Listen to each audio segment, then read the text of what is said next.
First ever factory outlet, Chandanagar, Mukunda Jewelers, opening soon. No making charges.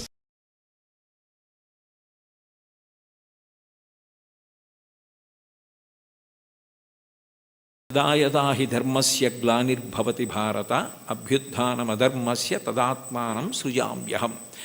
ఆ ధర్మరక్షణ కొరకు విశేషమైన రాక్షస సంహారం చేస్తాడు కృష్ణ భగవానుడు కూడా.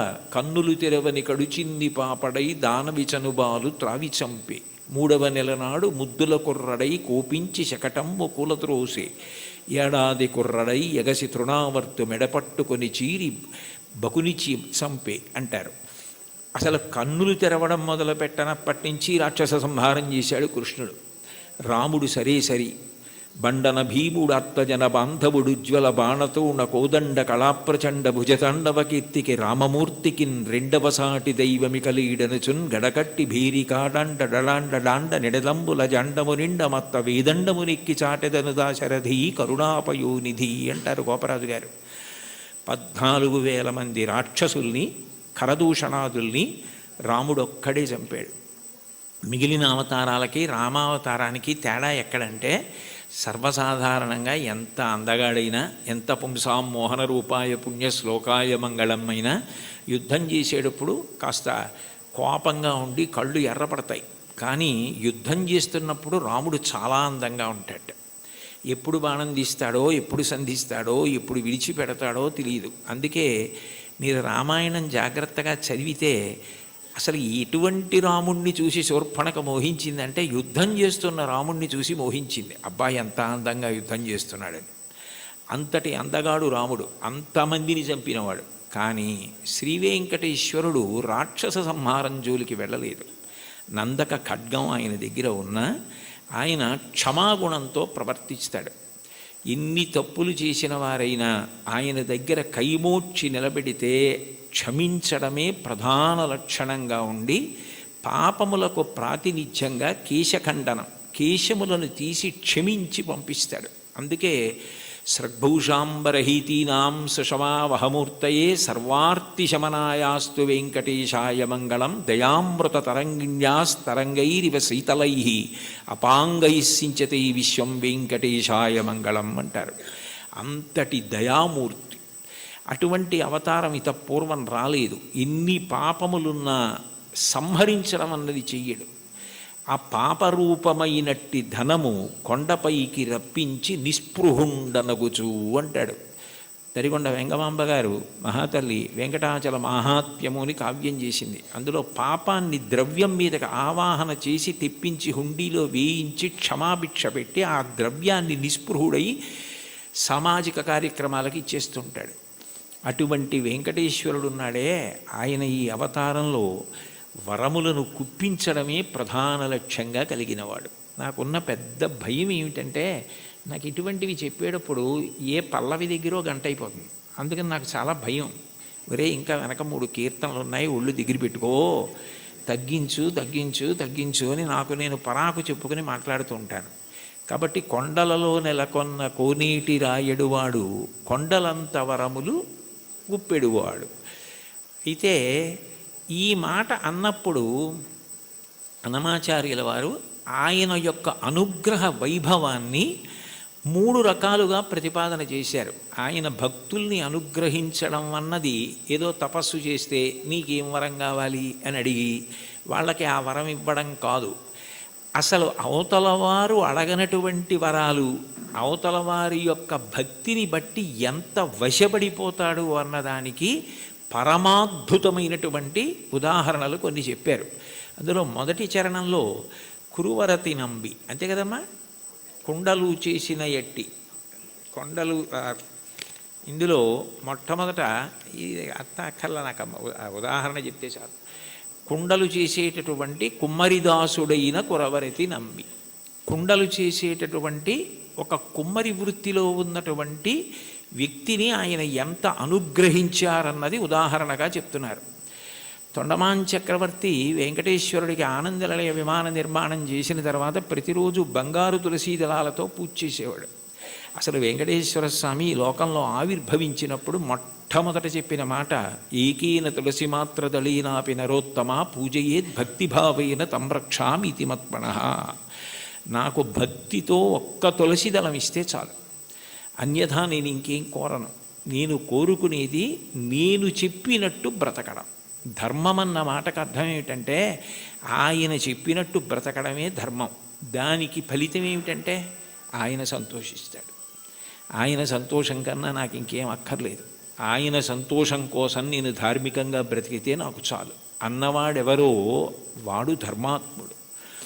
అటువంటి ధార్మిక జీవనము ఎవరి ఎందున్నదో వారు ఆయన దగ్గరికి వచ్చారా, ఆయన కోరారా, ఇవన్నీ ఆయన చూడటం.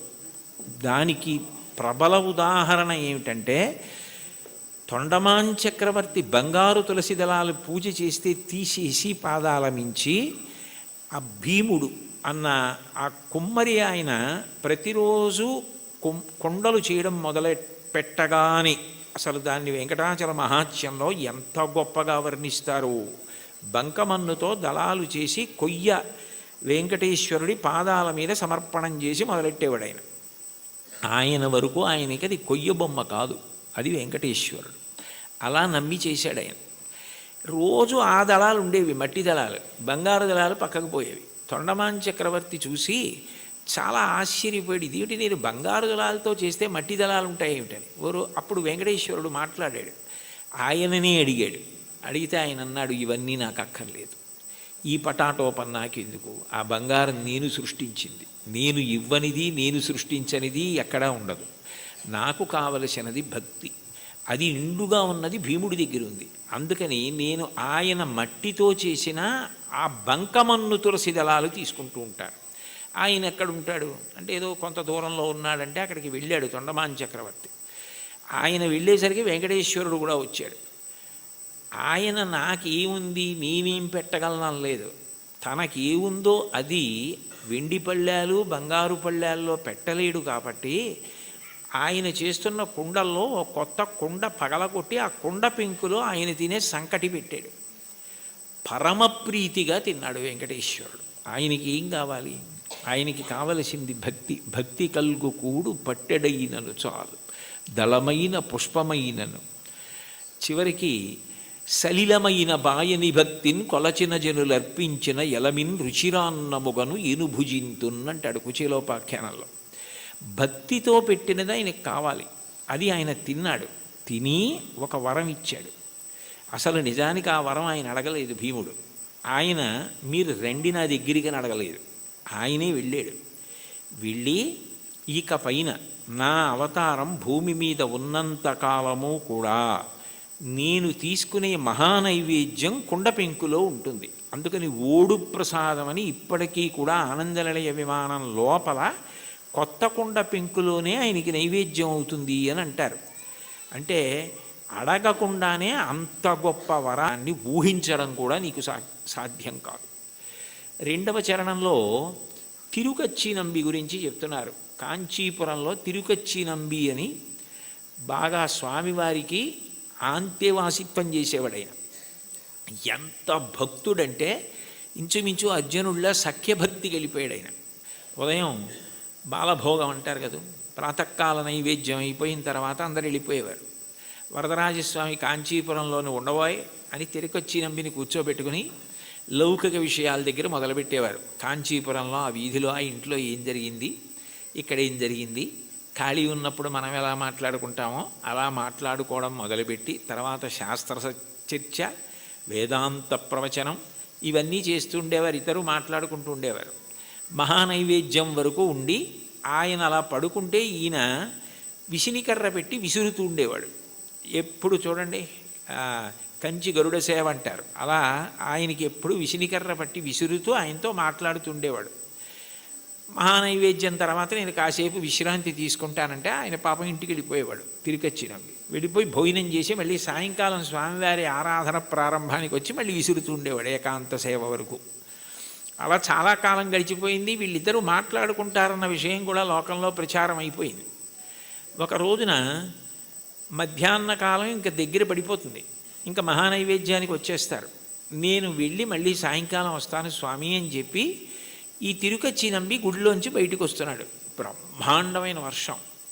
ఎలా వెళ్ళాలి? వెళ్ళడం ఆలస్యం అయితే రావడం ఆలస్యం అవుతుంది. రావడం ఆలస్యం అయితే స్వామివారికి విసినిగర్ర పెట్టి విసరద్దు. ఎట్లా? సేవ ఆలస్యం అయిపోతుంది, ఇంత వర్షం పడుతోంది, ఎలా వెళ్ళడం అని ఆలోచిస్తున్నాడు. ఎవరో ఒక వృద్ధ వైష్ణవుడు ఒక ఆయన వచ్చి, స్వామివారు పంపించారు, మీరు గబగబా ఇంటికి వెళ్ళాలట కదా, నేను గొడుగు పడతాను రండి అని చెప్పి గొడుగు పట్టాడు. ఆ గొడుగులో తిరుకచ్చి నంబి ఇంటికి వెళ్ళాడు. మీరు భోజనం చేసి రండి, నేను ఇక్కడే ఉంటాను, సాయంకాలం వాన తగ్గకపోతే మళ్ళీ గొడుగులో తీసుకెళ్తానన్నాడు. అని సాయంకాలం మళ్ళీ గొడుగులో ఆయన్ని తీసుకొస్తున్నాడు తిరుకచ్చి నంబిని. కొంచెం ఆలస్యమైంది వర్షం వల్ల. ఈలోగా సాయంకాలం సేవ కోసం అర్చకులు వరదరాజస్వామి గుడి తీసి తలుపులు తీశారు. తలుపులు తీస్తే లోపల స్వామివారు లేరు. వాళ్ళు కంగారు పడిపోయి తిరుకచ్చి నంబితో మాట్లాడుతూ ఉంటాడు కదా, ఏం దోషం జరిగిందో చూద్దాం ఆయనకి తెలుస్తుందని ఆయన కోసం వెతికారు. ఆయన లేరు. ఆయన కొంచెం ఆలస్యంగా వచ్చారు. నీకేమైనా తెలుసా నంబి, స్వామివారు ఏమైపోయారు, కనపట్టలేదు, ఏమైనా అపరాధం జరిగిందా, ఎవరినన్నా భక్తులను అనుగ్రహిస్తున్నారా అని కంగారు పడిపోతున్నారు. అదేమిటి నాకు తెలీదు, ఎక్కడికి వెళ్ళిపోయారని చెప్పి ఆయన స్వతంత్రంగా ఇంట్లోకి వెళ్ళి వస్తువుల్ని వెతికే యజమాని ఎలా ఉంటాడో అలా వెళ్ళి, అదేమిటి స్వామివారు లేకపోవడం ఏమిటని చూస్తే ఆయన అలాగే పడుకుని ఉన్నారు. అయ్యో ఇక్కడే ఉన్నారు వరదరాజస్వామి వారు, మీరు వెతుకుతున్నారు ఏమిటన్నారు. వచ్చి చూసేటప్పటికి ఆయన ఒంటి మీద వర్షపు నీటి చుక్కలు ఉన్నాయి. అంటే తాను తడిసి తిరుకచ్చి నంబికి గొడుగు బట్టి తీసుకొచ్చారు. ఆ తిరుకచ్చి నంబి ఇంట్లో భోజనం చేసినంతసేపు వరదరాజస్వామి వారు బయట నించున్నారు. బయట నించుని గొడుగు పట్టుకుని నించుని ఆయన వచ్చిన తర్వాత ఆయన్ని తీసుకుని వచ్చారు. అంటే ఒక భక్తుడి కోసం భగవంతుడు ఎంత కిందకొస్తాడు అవన్నీ అడిగారా తిరుకచ్చి నంబి? అడగలేదు. అడగకపోయినా అంత కిందకొచ్చి తర్వాత భాగవతులతో కలిసి ఎలా ఉండాలో చెప్పి చిట్ట చివరికి మోక్షం ఇచ్చారు. ఆ తిరుకచ్చి నంబిని అనుగ్రహించినటువంటి వరదరాజు వెంకటేశ్వరుడి కన్నా భిన్నుడు కాడు. ఒకటే, అదే అనేక కీర్తనల్లో ప్రతిపాదిస్తారు, ఆ రాముడే వెంకటేశ్వరుడు అని. అటువంటి తిరుకచ్చి నంబిని ఊహకందని రీతిలో అనుగ్రహించవే. ఎవరైనా వరం అడిగితే ఏం అడుగుతాడు? ఏదో జ్ఞానం ఇమ్మంటాడు, లేకపోతే భక్తి ఇమ్మంటాడు, డబ్బు ఇమ్మంటాడు, ఏదో వృద్ధిని అడుగుతాడు. వాళ్ళు అసలు ఏమీ అడగలేదు. వాళ్ళ ఊహకి కూడా అందనివి నువ్వు చేసి పెట్టావు. వాళ్ళకి చరిత్రలో వాళ్ళు నిలబడిపోవడానికి కారణం నీ అనుగ్రహమా, వాళ్ళు అడగడమా? అంటే నీ అనుగ్రహం. అంత అనుగ్రహం దేనికి చేశావు? విసిరికర్ర పెట్టి విసిరితే చేశాడు అనగలరా మీరు? కాదు. ఆ ప్రేమ, అంత ప్రేమ. ఆ ప్రేమ చివరికి ఏమైపోయిందంటే లౌకిక సంభాషణ నుంచి శాస్త్ర చర్చ వరకు వెళ్ళి తిరుకచ్చి నంబి ఇంటికి గొడుగులో తీసుకెళ్ళి గొడుగట్టు వీధిలో నించుని మళ్ళీ తీసుకొచ్చి వర్షం తాను మీద పడేటట్టు చేసుకున్న ఇంతగా లొంగిపోయి దిగొచ్చి అనుగ్రహించినటువంటి ఓ స్వామి, నీ దయకి హద్దెక్కడుంది?